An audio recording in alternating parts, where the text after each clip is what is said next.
There are many secrets that central banks have that will never be revealed to you and I. However, there is one that is fairly common knowledge, but not a lot of people know about it. The clue is on your screen before you here, and there's so much more to it that we're going to discuss in this video as we explore.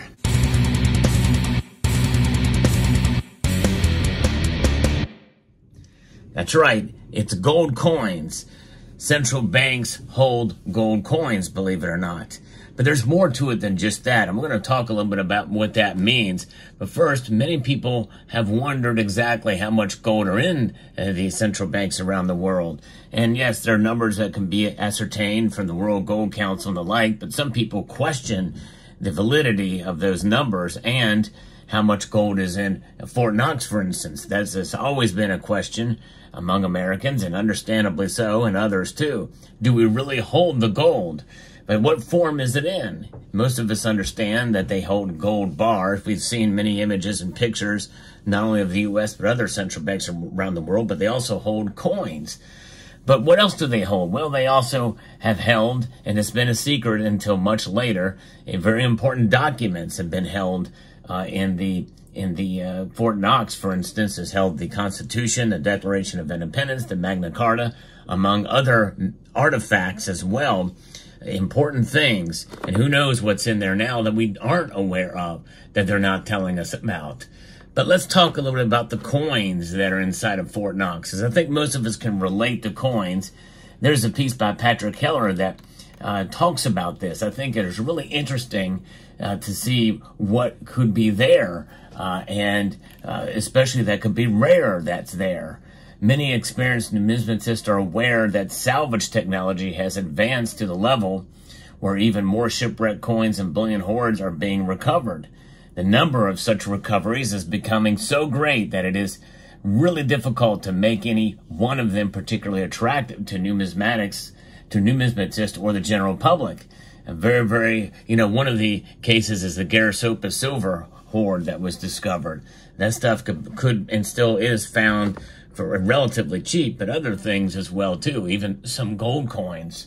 But what may be less well known is that the gold reserves held by central banks, especially those that have existed since the era when gold coins actually circulated in everyday commerce, likely include part of those reserves in the form of coins rather than only in bar form. And I think that is really intriguing to know that, because it gives us something that we can relate to on a personal level, which is one of the reasons why I think it's a reason to celebrate. The Norwegian Central Bank held about 50 tons. That equates to about 1.6 million ounces of gold coins and bars in its vault as German forces invaded that nation in April of 1940. The gold had been packed into several hundred crates in the event that it might need to be evacuated. In harrowing circumstances, the entire gold reserves were moved into British warships and delivered to the Bank of England. On the total gold reserves, or of that, only 297 coins were lost when one of the crates was damaged as it was being moved. Boy, I'd like to be able to find those missing gold coins. Can you imagine? And I wonder if they've ever been found. The gold was later moved to the U.S. and Canada. The Norwegian government sold off some of its exile and in the years at the end of World War II. In 1987, about 10 tons, that's about 320,000 ounces, were repatriated to the Norwegian Central Bank. The residual reserves included quantities of Danish, Finnish, German, Swedish, and other gold coins. So some of these central banks, they held other gold coins of the era from other nations, because what really it's about gold. Gold is gold, and probably is a good idea. That was essentially met up the Forex and foreign exchange reserves. Right now, it's held in currency, foreign currency exchanges. But back then, well, it was more apt and applicable to have gold coins of different nations. So it's pretty amazing. At that time, a specialist in the Scandinavian gold coinage had mentioned that no Norwegian gold coins had ever been released. Many of the other gold coins appearing on the market had previously traded at a significant numismatic premiums because of their former relative rarity.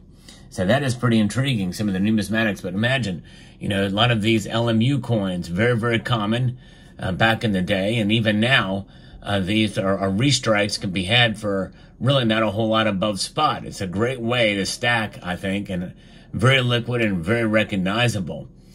For sure. And the sovereign as well is something that is quite popular. This is 0.23 ounces of gold, actual gold weight of it, and a beautiful, beautiful coin. Yes, indeed. And it's very common that those things circulated. And of course, central banks likely held many of these types of coins as well.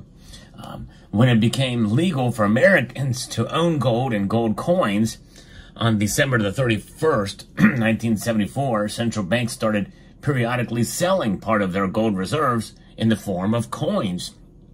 Many of these reserves consisted of U.S. gold coins, especially the $20 gold eagles, such as you see here. And they never went into the melting pot because they were held by foreign owners. Since they could often sell coins at a higher price per ounce of gold content than they would be paid for bars, such sales provided extra profits to the central banks. The number of gold coins still held in central bank vaults and which coins they are not public information. So that is a secret we're not going to really know. But my guess is they probably are still holding a whole lot of gold coins in there. And I wouldn't be surprised if even in Fort Knox there was a good treasure trove of these gold coins that were never melted down into bars. Of course, we really won't know and may not never know, but my guess is probably that it would be recognizable, and if they ever needed to liquidate or sell, or if they just wanted to profit, they could sell them back to the public. But as far as I know, the Central Bank of the United States, Fort Knox, and the Treasury has never sold off any of its gold reserves. Although, at least after World War II, when they held about 20,000 tons, now we're back to 8,133, if I'm not mistaken. So it remains possible that some coins now considered scarce may have a trove of specimens in some vault awaiting the day that they are brought into the market. The possibilities of what could happen in the future are part of the fun and challenge of being a numismatist and a collector, and dreaming as well too.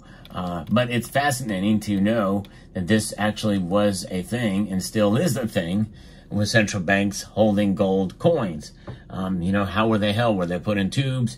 Were they put in mint bags? Likely probably the latter rather than the former. But mostly bar form would make the most sense. But it is interesting and fascinating. And what other kind of gold coins could be there? Could they actually be bullion coins? One example could be the Krugerrand, which is the first 1 ounce gold bullion coin ever produced, starting in 1967.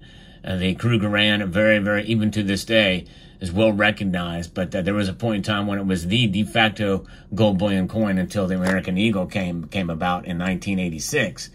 But interesting indeed, but the $20 gold pieces, such as you see here, they are commonplace now.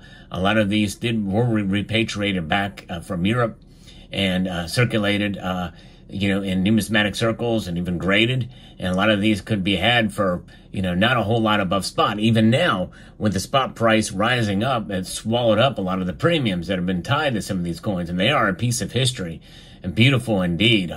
This is the Liberty head, and it was redesigned in 1907 by Augusta St. Gaudens, and this is the result here, which is widely considered one of the most beautiful gold coins in the world. This indeed is the St. Gaudens Gold Double Eagle. Beautiful, beautiful coin here. Yes, indeed.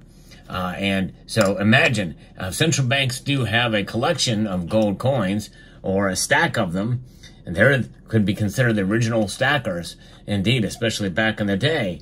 And there's other kind of gold coins as well, too. It would make sense maybe to get one of the larger gold coin sizes out there to continue to stack it up.